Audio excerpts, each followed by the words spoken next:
Thank you for tuning in to the Hope.Strength.Courage podcast, love and support for parents whose kids are fighting for their lives. A weekly podcast created to support parents and caregivers of children diagnosed with cancer, where you will find resources collected to help you face each day with hope, strength, and courage. From interviews with the top experts in their fields, doctors, psychologists, chaplains, and inspiring frontline workers in pediatric oncology as they share their best advice, as well as day-to-day advice collected from other cancer moms and leaders in personal growth and development. From individuals who understand how hard it can be, I hope you will feel better prepared to cope with the day-to-day challenges of caring for your child. Hi, I am Laura Lane, and I am your host. My own daughter Celeste was diagnosed with cancer at the age of 12. In 2015, I wrote about our experiences in the book, Two Mothers, One Prayer, Facing Your Child's Cancer with Hope, Strength, and Courage. Since that time, I have dedicated thousands of hours to share with other parents and caregivers the resources, tools, tips, and skills and strategies I learned that helped our family stay happier, healthier, and more hopeful. My goal is to share with you my interviews with experts to support you as you care for a child with cancer. This week, before I introduce today's interview, I'd like to tell you about the projects I've been working on to better support you as a cancer parent and the sponsor partners who are helping to make it happen. I am most excited to tell you about our partnership with Royal Bank of Canada and Ronald McDonald House Charities, South Central Ontario, where we are donating 100 copies and launching our Stronger Daily Planner for the most amazing moms on the planet. Everything you need to stay sane while caring for a child with cancer. A daily, weekly, monthly tracker for all things childhood cancer related. A planner to keep track of diagnosis, treatment plans, symptoms, medications, reactions, food intake, blood count tracker, plus everything else you need to keep track of for your family at home. If you would like to learn more or inquire about how to order your copy or how to sponsor copies for families at your local hospital, please visit our website, strongerplanner.com.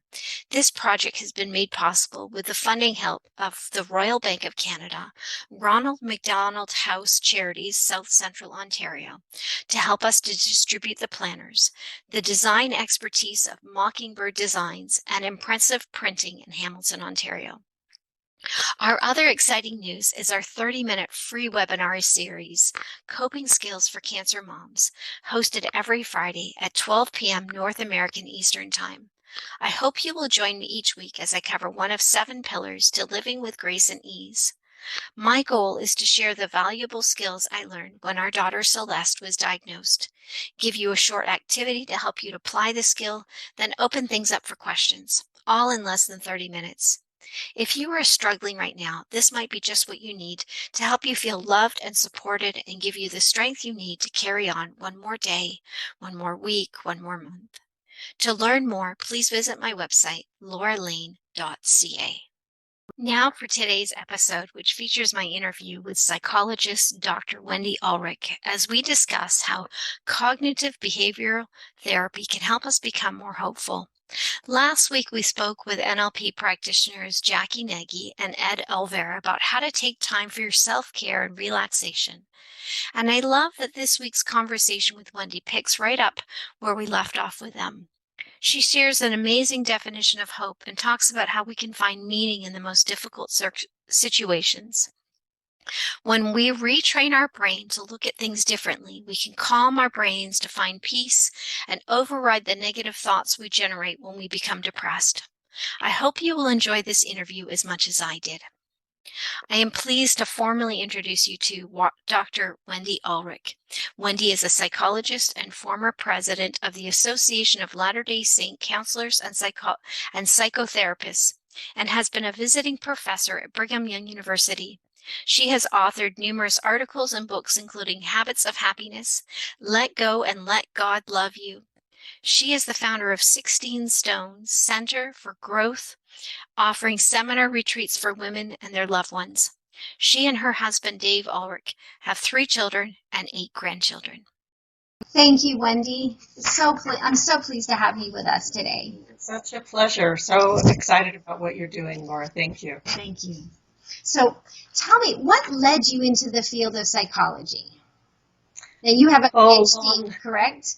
I do. A long, winding process. But I think basically what caught my heart with the field of psychology was the desire to be a healing influence in other people's lives. And what surprised me, of course, as I got into my training and got into the work that I was doing, was that I was the one who benefited the most, I think, from all that I learned from both the training that I got and from the people that I worked with who opened their hearts to me in such a generous way and helped me learn from their experience and their wisdom, things that I've never forgotten and that have changed me for good. So very grateful to have had that opportunity. Oh, that's wonderful. Thank you. So tell us about what you have learned about hope that can help parents that are facing difficult circumstances, such as having a child diagnosed with cancer.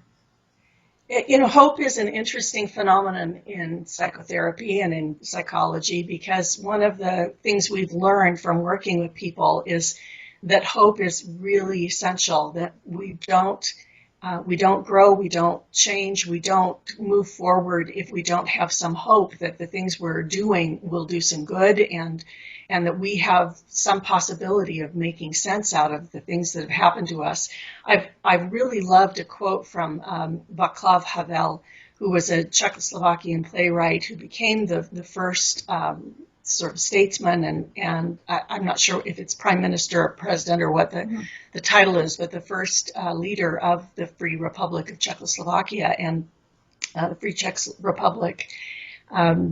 And he made a statement that's been translated various ways, but that's been very meaningful to me. It's a little bit, the translation I've seen is a little complicated, but I'll try to parse it out a little bit. He said, hope is not a prognostication. And those of us in the medical, exposed to all this medical stuff that your folks are certainly exposed to will recognize the word prognosis in that. Mm-hmm. So hope is not a prognostication or a prognosis about how things are going to turn out. We don't know for sure how things are going to turn out in our lives. We don't have a crystal ball to be able to base our hope on sure conviction of this or that outcome that we want.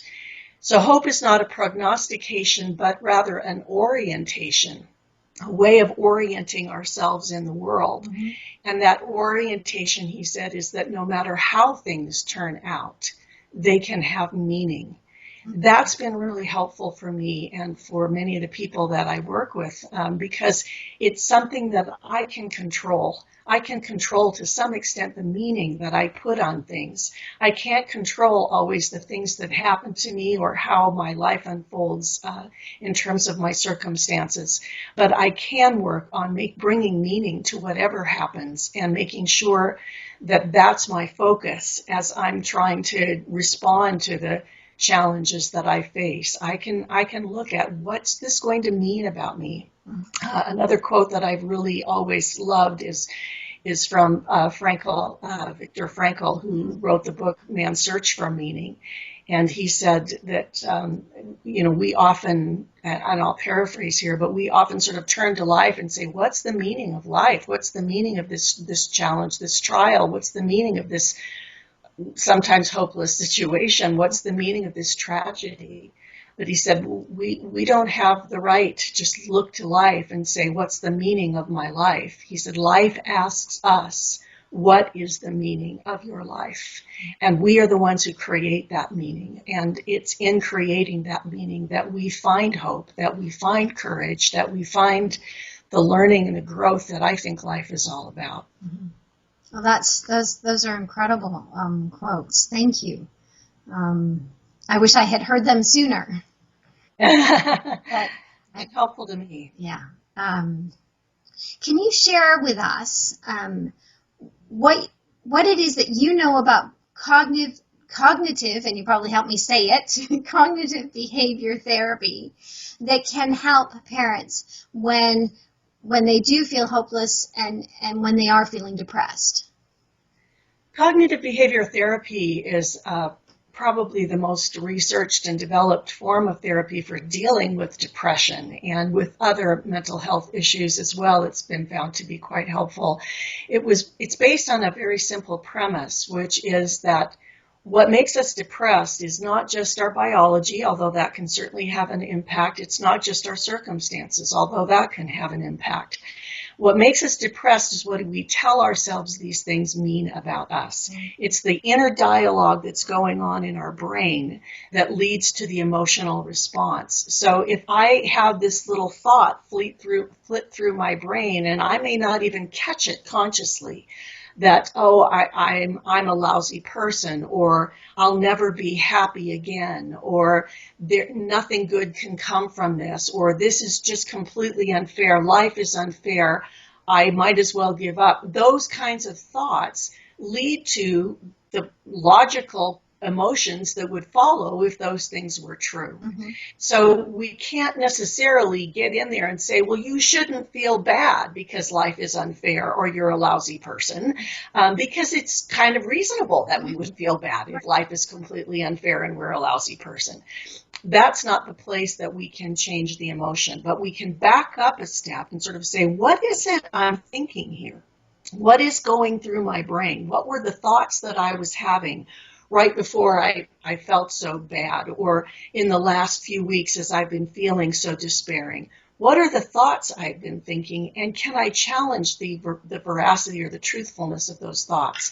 Is there something I'm thinking here that maybe isn't completely accurately representing my reality? And can I begin to look at that differently?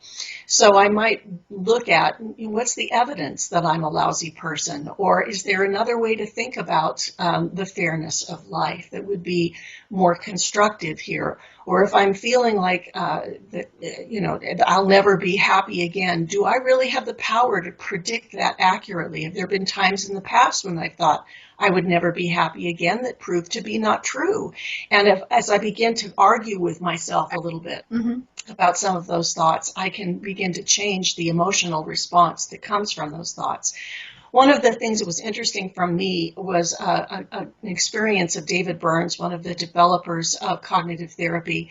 When he was first developing some of these ideas, he found himself facing a client who was dealing with a terminal illness and was in a great deal of pain. And he thought, oh, what do I have to teach her? What am I going to possibly be able to do with my little cognitive therapy? I mean, she is in a terrible situation. Her life does look hopeless.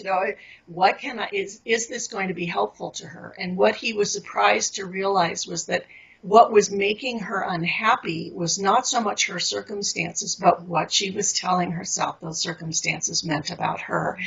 That she had the same kinds of cognitive or thought processes going on as did other people who were dealing with depression for much less compelling reasons on the surface. And that he was able to help her. He was able to help her look at those thoughts, catch them, and rethink them, argue with them a little bit, and find that, many times there were things that she could think differently that changed how she approached the experiences that she was having. It wasn't inevitable that just because life was truly tragic and difficult and hard for her, that she had to be miserable about it.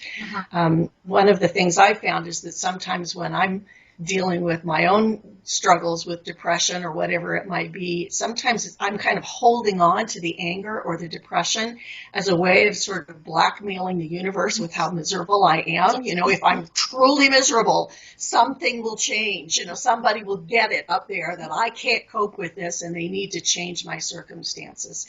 And it's been much more productive for me to say, no, I don't have control over all of my circumstances, but there are things I can learn and grow from this experience, and those I do have some control over, the meaning that I put on this. That exactly comes back right round to Viktor Frankl again. Exactly. Right. Yeah. That's the last of the human freedoms, is to be able, the ability to choose how you're going to react and deal with something. Yeah, exactly. Yeah, and that's a freedom we still have. Yeah, and it's just remembering that we have that.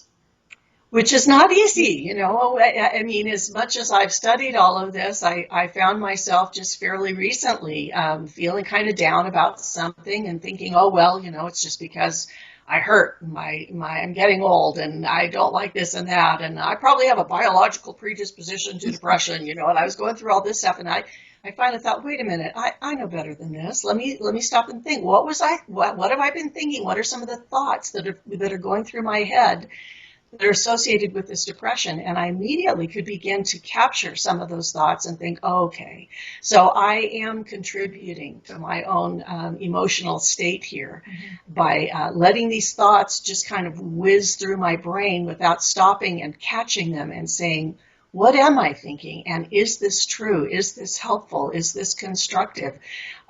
What's the evidence for it? Are there other ways of thinking about this that would be more useful to me? And that was helpful. Mm-hmm. Well, that's, yeah.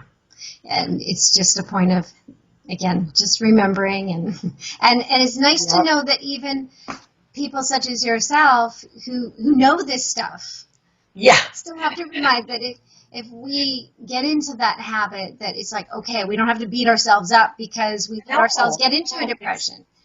Yes, it's the very natural human state that we do these things. Our brains are constantly scanning for threat, for things that are worrisome, for things we need to pay attention to because they might harm us in some way. And that's normal. That's natural. It's necessary for our survival. But we can get to a point where we get so activated by all that threat that we can't even think straight anymore. Those threatening messages go right to the back of your brain and make you hyperventilate or make you get scared, make you want to fight, get angry, make you want to run, disappear, avoid the situation, shut down. All of the good decision-making, good judgment parts of the brain that are up in the frontal part of the brain take a little longer to be activated, and we have to sort of calm our physiology down a little bit and say, wait a minute, there is something I can do. This isn't just completely a threat to my very survival and the survival of people I love, and that's all it is, and I just have to escape it or control it, and those are my only options. We begin to calm that back part of the brain down a little bit as we scan for the positive, as we retrain our brains to look for what's right, what's possible, what's good, what's still available to us, and not just for what's threatening and difficult. Right. Well, thank you for sharing that. Can you explain to me the demand resource model? What does that mean, and how does that apply to us? Well, it's a very simple model that I used in studying adolescent depression, actually, and think about a bank account. It's sort of, we have certain withdrawals on our bank account. Those are the demands. And we have deposits that we make. Those are the resources. And as long as we have those kind of in balance and we have a few more resources available to us than we have demands on us, we can cope quite well.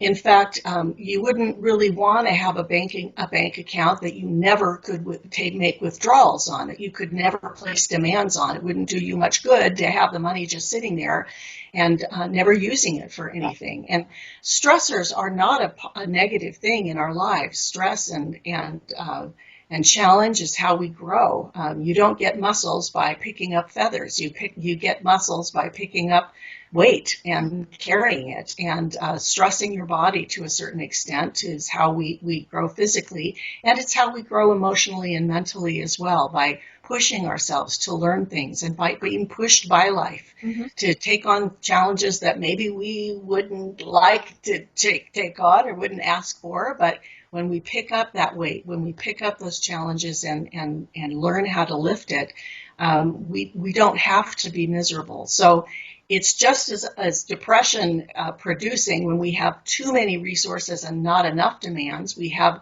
lots of skills, lots of talents, and nobody wants to use them. We're not giving them to the world in any way. We're not contributing something, because that's how we feel good as human beings, is by making a difference, having an impact on other people in a positive way. But when we get too many demands and we don't feel like we have the resources to cope, that's a pretty negative situation as well. So when we find ourselves really struggling, it's good to sort of look at, okay, What are the demands and what are the resources that I have to cope with them? Is there any way to reduce some of those demands by sharing them with other people, by asking others for help, by just reducing my expectations for how well I'm going to do this and saying, I'm going to muddle through this one. I don't have to do it perfectly. Those are some ways we can kind of reduce some of the demands sometimes. Usually our best option, however, is to look around and say, okay, where do I get more resources?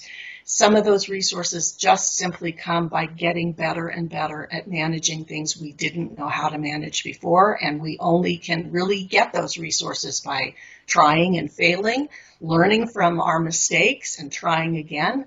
But we can also kind of look consciously for what are the things that bring resources into my life. Having a sense of humor is a great resource that helps in the most horrible of situations sometimes. Using the comfort and the love and the expertise of people around us, drawing close to family members and friends, talking things through, our spiritual resources of prayer and drawing close to communities of like-minded people. The resources that we can build help us to deal with these demands so that they become a source of growth and learning for us and not just something that overwhelms us. Right. So I'm thinking of a parent who I know that when my daughter Celeste was in the hospital, and we spent 3 months in the hospital, and those days when I was just totally burned out. Yep. And I remember sending an email, a message on Facebook one day saying, someone please bring me some food. Perfect. Because I couldn't leave her bed. She needed me so desperately. So there wasn't even an opportunity for me to go down to the cafeteria and get food for myself, that I'm like, please, someone come to me, bring me some food. Yeah. Being able to reach out and ask for that help. Well, and that was so wise of you to do, because those are some of the literal resources that we need to cope. We need healthy food. We need a decent night's sleep. We need to make sure we're hydrated. We need to get some exercise. You know, those are literally physical things that are resources that we need. And reaching out to your community to help bring resources to you of both physical and emotional support was really smart. Yeah. Yeah, I don't think I've been ever so grateful for a meal. Yeah, I'll bet. I was just like, anything, just bring me anything. I don't care what it is, just bring me food. So yeah, that is so important. What advice would you give to a parent whose child has been diagnosed with cancer that they could do on a daily basis that they should be incorporating into their life on a regular basis, if not every day? Yeah, boy, I'm sure you have so many people who would chime in on this one, and it would be interesting to hear what other people would say. Mm-hmm. I don't have personal experience with this particular issue, so I'm kind of drawing on the expertise of other people and some basic principles for how people cope with difficulty. But one of the things that's been really important for me to learn, because this does not come naturally to me, is the importance of those physical things we were just talking about, especially the importance of exercise. Our brains have evolved, if you will, in the context of being in motion. And our brain does better when we're in motion. I'm thinking about some research by some folks out at Stanford University that found that people are actually more creative on a creativity test when they're simply walking on a treadmill. It doesn't even have to be out in the beauty of nature for exercise to be helpful to us. Mm-hmm. If there's ever a time when we need all the creativity and all the intellectual resources we have to bring to bear on problems, I think dealing with the difficulties that you're trying to help people deal with would be one of those times. So we need exercise, and our kids need exercise if it's possible for them to get it. Even if it's just a short little walk, even if it's just moving their arms and legs in their bed. Being in motion is good for the soul, it's good for the brain and our intellectual and creativity abilities, and it's good for our emotional abilities. People who are mildly to moderately depressed will often do as well on just getting into a regular exercise routine as they will on antidepressant medication. I've had people dealing with even very severe depression who tried every medication under the book and in the book, and the only thing that was ultimately helpful to them in dealing with that depression was strenuous, regular exercise. So I'm not an exerciser. I hate it. And about half of us do. There seems to be a gene, literally a gene that kind of controls how we respond to exercise, whether we like it or we don't. And about half of us have that gene and half of us don't. But even people who don't like it benefit from it. We may not like it in the moment, but we will do better emotionally and cognitively in the long run if we get that regular exercise. I've had to learn to trick myself into exercise. I saw an article in a paper, or in a magazine rather, many years ago where the man was talking about not liking exercise. He ran every day. He was trying to run every day after he got home from work, but every day it was a fight with himself. He described it as sort of, I have these little gremlins in me that just are trying to conserve energy at all costs. And they just constantly are fighting with me. And when I saw that, I thought, I have those gremlins. I know about this. And he said, I just have to sort of trick myself. I come home from work and I put my exercise clothes on, not because I'm going running, but because they're comfortable. And I just tell myself they're going to become more comfortable. And I can, sort of quiet the gremlins with comfortable. And then I walk to the front door, not because I'm going running, but to look outside and see what the weather's like, and sort of move ourselves gradually. Motivation follows action is a really important principle I've learned. If we wait to get motivated to do something, we can wait a really long time. But if we break it down to the smallest possible piece that we're actually willing to do, even if it's I'm going to walk to the mailbox and back, motivation begins to follow that kind of action. So break it down to something really small. And if you find yourself still resisting, make it smaller, but do something. And once we get moving, the motivation follows. So exercise is an important one. A second one I would really focus on is trying to find ways to express gratitude. It turns out that our heart rate actually, our rhythms actually change. And this is not just how fast or slow your heart goes, but how quickly it responds to changes in your environment. This is a good thing when our heart can respond quickly. And our heart, those changes get into a kind of a regular rhythm that's associated with lots of positive health benefits and mental health benefits when we are in a positive mood. But it turns out to be very hard to just will yourself to be happy, to just tell yourself, well, I need to be happy, or to tell somebody else, cheer up, doesn't tend to go over very well. We can't just sort of talk ourselves into being happy.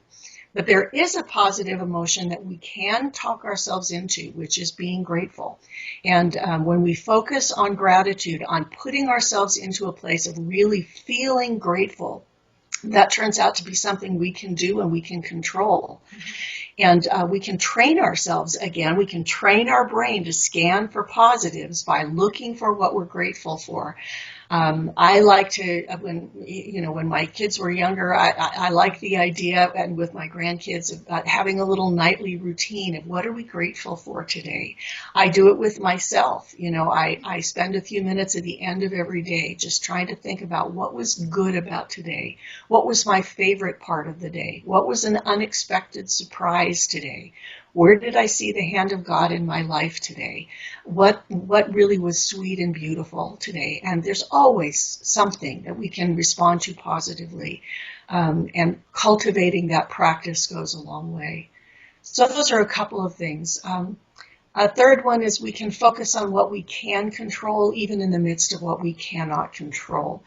Human beings love control, and it's hard to feel like life has a lot of meaning when we don't have control, which takes us back to the quote you reminded us of from Viktor Frankl, that our ability to control how we respond to the things that are around us is our ultimate freedom. So focusing on what we can control and helping our children to focus on what they can control. What are their strengths that they can begin to build on in this situation?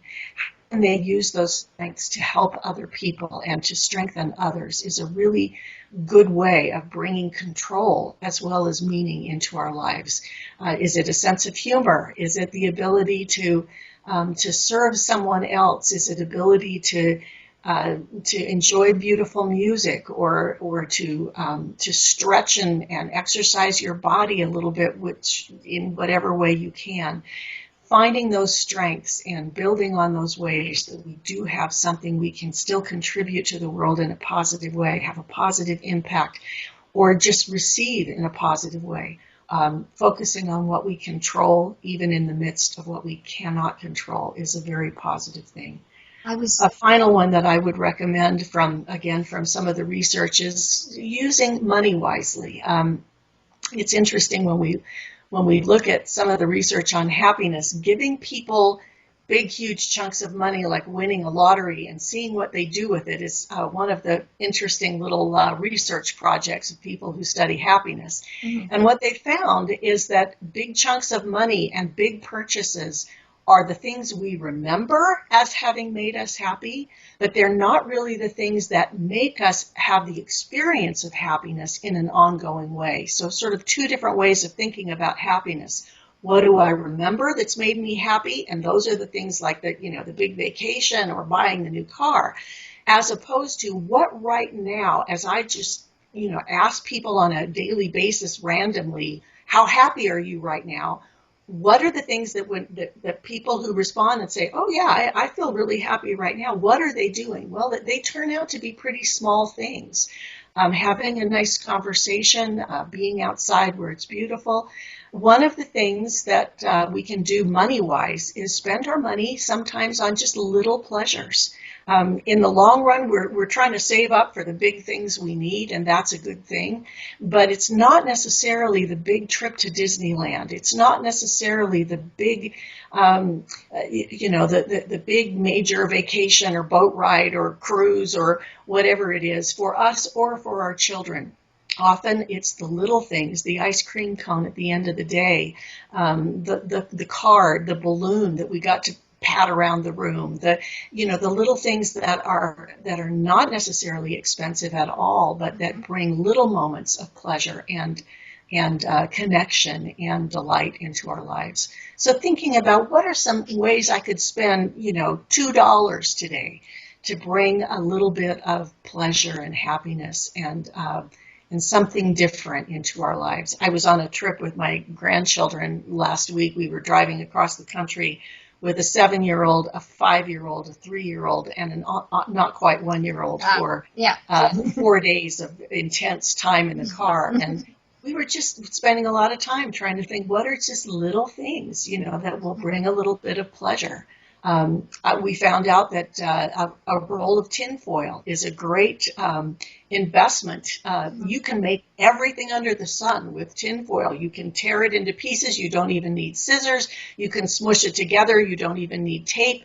You can make animals and masks and furniture and jewelry and everything under the sun with tinfoil, and you can even add some markers and mark it up. And a very small thing, how much does a roll of tinfoil cost? And we got hours of pleasure and fun out of that. Mm-hmm. So little things are really important in making people happy. Yeah. Well, that's terrific.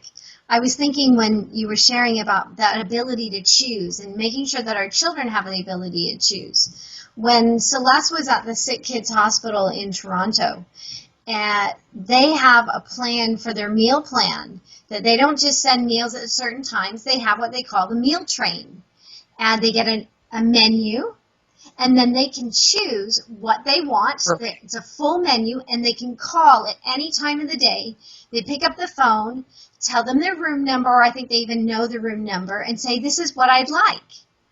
And that could be ice cream, it could be breakfast foods, it could be whatever is Lovely. whatever they feel like that's going to comfort them at that time, and they get that choice. Yeah. So those little efforts of giving people control, giving children some control because they feel so out of control of so much that's going on in their lives can go a long way. Yeah. I just thought that was brilliant. That is absolutely brilliant. Yeah. So that's my kudos and my shout out to Sick Kids Hospital for coming up with the meal train. Great idea. And you know, if we don't have that option, we can do things like, do you want to wear the red scarf today or the brown scarf? You know, do you want your leg up or down? You know, I just giving them opportunities to express some choices. Do you want to play with this puzzle or read a book? You know, those can be really helpful. Do you want the shot in your right arm or your left arm? You know, do you want the bed facing the TV or do you want the bed facing the window today? Just those little things are so important. So thank you so much for sharing those ideas. Those are great. I know we only have a few more minutes left with you, and so my last question is, what advice? I already asked that question. What website can we direct our audience to so that they can learn more about you and about your work? Well, the website is 16stones.net. I have a very small little project, one of many projects that I'm involved in, but that's the 16stones.net website connection, where we do seminar retreats for usually women and their loved ones. We've had men and younger people come as well, but usually adult women, taking a day to sort of look at questions like, how do I forgive? Or how do I feel closer to God? Or how do I create a more meaningful life after 50? Or topics like that. So that would be the website where people can find out more about some of the work that I do. That's terrific. We'll be sure to include the link for that website below the video. Super. So thank you again so much, Wendy. I really have Laura. enjoyed this time with you. I'm glad that I can share. All that you're doing. And thank you to these wonderful parents who are helping their children through these challenging and difficult times. I really do believe that life can have great meaning, even through great adversity. And all we have to do is look at history to see the many things that have happened to people that inspire and motivate the rest of us. So thank you for helping those things happen. Okay. Well, take care. Thank you. I loved how Wendy brought us back to the simple things we can do every day to help control our thoughts and emotions. Movement, gratitude, focusing on what we control, and using our time and financial resources to create small moments of happiness on a daily basis, rather than waiting for the big moments on trips or purchases. And going back to what Wendy shared at the beginning, finding meaning in our lives, in both the good and the bad. If you would like to learn more about Dr. Wendy Ulrich and the programs she offers, please visit her website at 16stones.net. Please join me next week for my interview with whole food nutritionist Tina Jo Stevens as we discuss how we can use diet to heal our lives. Before we end our show today, we have one last segment. Over the last few years, I have asked other cancer moms what advice they had wished they had known when their child was first diagnosed. I have compiled that information and will be sharing their advice each week. You can download the top 101 pieces of advice that I put together as a mini ebook at twomothers1prayer.com. Today's advice comes from Deborah. She says, make a list of even the tiniest things for someone to do when they ask what they can do. Always have window markers on hand. Always have a neck pillow on hand to catnap. Have siblings spend the night more at the hospital, and know that each state has help with mortgages in times of crisis. Thanks, Deborah, for sharing that. If you have advice you have learned along the way that you wish someone had told you weeks, months, or years earlier, I invite you to fill out the contact form on our website, twomothers1prayer.com, and I will be sharing your advice with our listeners on future shows. you for taking the time out of your busy schedule today to listen to the Hope, Strength, Courage podcast.